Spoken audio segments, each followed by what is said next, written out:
Y estamos en comunicación con Marcelo Camaño, que es el responsable de escribir el libro de El Pacto. Marcelo, muy buenas tardes, Esteban del Campo te saluda. Hola, buenas tardes, ¿cómo están? Marcelo, ¿cómo fue el proceso de gestación del Pacto? Mirá, el proceso de gestación fue muy sencillo. Cuando apareció la versión del año pasado de la presidenta en cadena nacional, explicando el caso Papel Prensa, el informe Papel Prensa, la verdad, al otro día hubo una serie de comentarios bastante desafortunados de periodistas que uno viene siguiendo y escuchando durante años, como el caso de La Nata, que dijo con claridad que la presidenta se había tomado 1 hora y media de la cadena nacional para hablar de un crimen que había ocurrido 34 años atrás. Y a mí eso me llamó mucho la atención porque tiempo que pasa no es importante si el crimen todavía sigue impune. Entonces, digo, cualquier crimen que siga impune, la justicia puede actuar cuando se supone que puede actuar. Y la verdad que me pareció un comentario tan fuera de lugar que enseguida fui a la web a leer el informe y me encontré con una novela apasionante. Yo, como estudiante de comunicación de los 80, sabía que era el caso Papel Prensa, pero desconocía algunos datos muy precisos. Bueno, en esa conferencia misma yo recuerdo haberla escuchado a la presidenta decir que era como un thriller. Claro, exactamente. Entonces vos partiste de un tema, de la historia o de un personaje, en el momento de sentarte a escribir el guión. No, primero empecé a leer un poco todo el tema. Yo había leído mucho en los libros que se habían publicado desde los 80 y 90 para acá, desde el libro de Héctor Ricardo García o el de Julio Ramos, hasta los tomos de la voluntad o el libro de Abraham Rottenberg, el que salió este año, 1976, de Vicente Muleiro, y en todos hay un cruce de información muy precisa sobre este caso, ¿no? Bueno, aparte de estos libros que están citados, si no mal recuerdo, al final, en los créditos finales de los capítulos. Sí, está todo citado, está toda la bibliografía citada. Bueno, hay varias citas a notas periodísticas como fuentes. ¿Cómo crees que fue el rol del periodismo en la actualidad, bueno, o parte del periodismo, para la divulgación de este tema, de un tema como lo que fue la complicidad de los medios con la dictadura? Mira, yo creo que hubo de todo en el tema de los medios. Tampoco vamos a estigmatizar a todos los medios como si fueran el gran cuco, y ni siquiera algunos compañeros que trabajan en los medios monopólicos o más comprometidos con este caso. Claro. Me parece que hay de todo, cada uno sabe si tiene un muerto en el placar o no, pero básicamente también hay una necesidad de expresarse y de llevar adelante esta profesión que es tan digna como cualquier otro. Uno tiene sus propios límites. Claro. A mí nadie me viene a decir lo que tengo que hacer, lo que no tengo que hacer. Pero en el tema del periodismo es mucho más difícil este límite y esta barrera. A mí me parece que hubo de todo, que por supuesto hay algunos medios, como el caso de Tiempo Argentino, el caso de Página 12, donde fueron más claros con los resultados del informe y con haber ido para atrás a explicarnos, por ejemplo, qué es Conarepa, digamos, cuáles eran las situaciones patrimoniales de Martínez de Oz y de los dictadores en aquel momento y cómo fue después, qué pasó con la familia Greiber, o sea, todas las teorías que hay sobre la familia Greiber, que durante años fueron los malos de la historia, qué pasó con Jacobo Timerman en La Opinión, qué pasó con tantos otros personajes, y donde claramente vas leyendo todo esto y si haces tus propias conclusiones, entendés que hubo un cruce clarísimo de complicidades entre el poder que tenían los medios, que básicamente eran los diarios en ese momento, con los dictadores. Claro. Y fue silencio a cambio de sangre. Esto fue así, o sea, ellos callaron los crímenes, pero porque les convenían para hacer negocios. Cuando vos escribiste Televisión para la Identidad, los capítulos eran chequeados por los familiares y por los protagonistas. ¿Hubo alguien encargado de revisar los libros del pacto? Sí, por supuesto. Nosotros tenemos una especialista legal que también está amparándonos y cuidándonos para que, digo, si a mí se me ocurre hacer algo que no está debidamente documentado, me lo indica. Claro. Y en eso somos muy respetuosos porque nosotros no somos la justicia, somos simplemente un programa de televisión que se basó en un expediente que está en este momento en la justicia esperando que sea tratado. Sobre eso nosotros hacemos ficción. Y hay muchas situaciones de los personajes de ficción que son obra nuestra, digamos. Con respecto a lo que tiene que ver con los personajes reales, todo lo que aparece en la miniserie está documentado en los libros. Pero cuando uno cuenta una historia basada en hechos reales, ¿qué margen tenés a la hora de ficcionalizar o recrear los hechos? Mirá, el margen es lo que el buen criterio y el buen gusto te permiten. Nosotros tenemos un país tan rico en tantos temas que cualquiera de esos temas te sirve para llenar una novela de 150 capítulos. En este caso había poder político, estaba el poder que tenían los militares en sostenerte la vida o en destruirla. Hay historias de amor, hay historias de traición, hay misterio, hay sexo, hay un montón de elementos. O sea, todos los elementos habidos y por haber que cualquier relato de ficción sostiene y necesita para traccionar su historia. Y eso uno se da cuenta porque nosotros como estudiantes de periodismo, que estuvimos tratando el tema de papel prensa durante mucho tiempo, te empezás a fijar y decir, bueno, y a ver, ¿y quién vendría a ser este personaje en la vida real? O ayer, por ejemplo, que la llamaron a Cecilia Roth, el titular del director titular por el Estado, uno decía, bueno, ¿quién es Drucker, Mazonga? Yo digo, pero también uno se da cuenta que, por ejemplo, Cecilia Roth, ¿quién es? Nadie. Claro. Digamos, hay ficción, además de estar basado en hechos reales.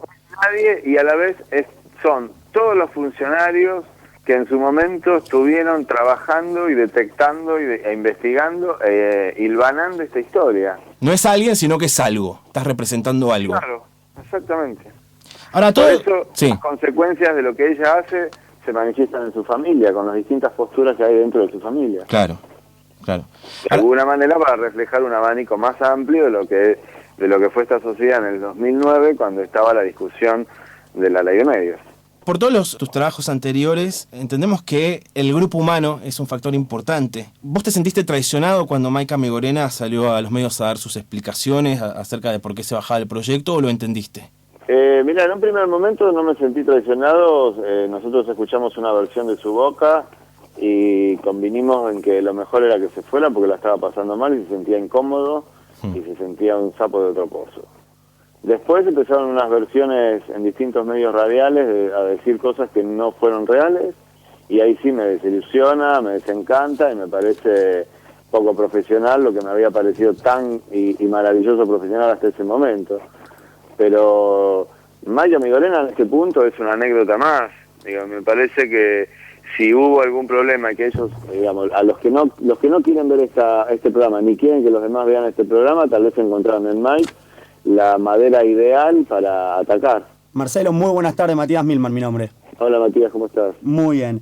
Más allá de la repercusión que tuvo todo este episodio de Mayca Migorena, ¿por qué considerás que los grandes medios de comunicación no le dieron tanta difusión al pacto, al proyecto este? No se lo van a dar nunca, porque los grandes diarios, con todos los tentáculos que tienen en otros medios, están salpicados por este caso real. Claro. Entonces, demostrar de alguna manera, aunque les guste, o incluso para hacer una crítica despiadada y mala, no lo van a hacer porque lo que ellos prefieren es silenciarlo. Es como si esto no existiera. No puedo pretender que Catalina Dlugi en TN haga un análisis de este programa. No, lógico. Igual está claro que todos ellos lo ven, ¿eh? Eso seguro. Pero ¿por qué crees que las críticas estuvieron haciendo foco, al menos las pocas que se pudieron leer esta semana, en lo que, por ejemplo, Sirven en La Nación llama la liturgia acá del proyecto, o lo que Respighi incluso en Página 12 sorprendentemente habla del guión aleccionador y no tanto en el producto integral? Yo lo de Sirven la verdad que no lo leí y no puedo saber qué fue lo que dijo. A mí en general, hasta ahora, en todo lo que yo he hecho, Sirven me ha tratado bien. Comprendo perfectamente que frente a este tema tenga una postura mucho más crítica y más evangelizadora, ya que él habla de liturgia acá. Desde el punto de vista de Manuel Respighi en Página 12, que con quien tengo una excelente relación, a Emanuel le molestó que cuando yo fui al programa 678 dije que en una nota en La Nación habían chequeado que la productora de este programa no son las mujeres de los ministros. Ah, porque se habló de que era la mujer de Debido. Absolutamente, él es una información que él no chequeó y la levantó y la copió, y ustedes que estudian periodismo, eso es una de las aberraciones más grandes que un periodista puede hacer, porque comete errores, como en este caso. Como él se molestó mucho, creo que tal vez eso todavía le esté molestando. Y hay otra posibilidad, puede con todo derecho no gustarle y está todo bien. Tal cual. ¿Y recibiste alguna vez? A mí hay muchas notas de Manuel Respighi que no me gustan, y sin embargo lo sigo leyendo. ¿Y vos recibiste alguna vez algún tipo de presión o de amenaza por algún guión escrito, no pero escrito alguna vez? No, en programas anteriores, no, nada. No, nosotros estábamos haciendo Montecristo y estábamos reflejando el juicio de Checolás que estaba ocurriendo en ese momento en la ciudad de La Plata, y todo el testimonio de Checolás lo estábamos poniendo en el personaje de Carnaghi, y ni siquiera de esa manera, digamos, no tuvimos ningún tipo de amenaza ni nada, ni sentíamos miedo. Tampoco sentimos miedo ahora. Acá yo, digamos, creo que este personaje tampoco tuvo miedo. Acá hubo otra cosa que lo veremos a lo largo dentro de un par de años. Claro, y vos ahora que mencionabas a Montecristo, ¿siempre te basás en temas reales para escribir tus guiones? No, a veces no. Yo también digo, es probable que el año que viene haga una ficción con una figura muy controvertida y absolutamente opuesta a este gobierno, y voy a tratar de escribirle lo mejor que me salga para que se luzca y para que mi trabajo esté bien. O sea, a mí no me interesa, digo, a veces puedo fijarme más en temas reales y a veces no.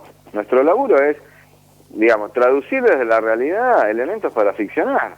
Lamento mucho que a mucha gente esto lo altere tanto, pero bueno, esto es nuestro laburo. Hay, igual en todos tus trabajos, un componente que es bastante periodístico. A nosotros como estudiantes de periodismo nos enseñan a que va un dato por línea y una idea por párrafo. Y en tus novelas, en tus miniseries, está esto de un dato por diálogo y una idea por capítulo. Y algo de eso tratamos de hacer. A veces se logra y a veces no. Y a veces también dudamos si eso está bueno o si no es pedagógico, si no es solamente un entretenimiento. Pero bueno, le estamos buscando la vuelta. Nadie tiene la fórmula en esto. ¿Y cómo es pasar de escribir una miniserie como lo es El Pacto a escribir, tal vez, lo que va a ser el regreso de Mirta Legrand a la televisión? Y no lo sé todavía. Estamos ahí buscando una historia para que le quede bien y para que realmente sea un programa digno de verse, como debe ser cada cosa que uno hace. Pero eso todavía no está confirmado y no sabemos si ocurrirá o no ocurrirá. Pero digamos que te lográs desprender de tus proyectos una vez que finalizan. Y sí, porque si no, no podés avanzar. Una cosa es lo que yo pienso en la vida y otra cosa... No, lógico, claro. O sea, yo tengo un pensamiento clarísimo y está demostrado y lo vengo diciendo hace 8 años. Pero eso no te impide trabajar con quien no piensa como vos. No me impide trabajar, al contrario, es una cuestión de respeto. Si se confirma, laburar con Mirta. ¿Cómo me voy a perder sentarme en una mesa de trabajo con Mirta y discutir sobre la industria audiovisual argentina? Claro. Con un personaje que tuvo un programa durante 40 años y que además perteneció a la época de oro del cine argentino. Sería un necio de mi parte. Por supuesto, discutiremos y habrá cosas que no nos pondremos de acuerdo, pero yo no dejo de ver que es un personaje emblemático y que por algo se mantuvo, digamos, durante la cantidad de años que se mantuvo. Hay algo que genera en cierto público que fascina. Tal vez esa estrella o esa fascinación no esté en un momento de resplandeciente, pero habrá que buscar, ella también tendrá que buscar su motivo, pero a mí me parece encantador la idea de que ella pueda volver a hacer ficción. Marcelo, muchísimas gracias por atendernos y que tengas buen fin de semana. Gracias a ustedes. Muchas gracias. Era Marcelo Camaño.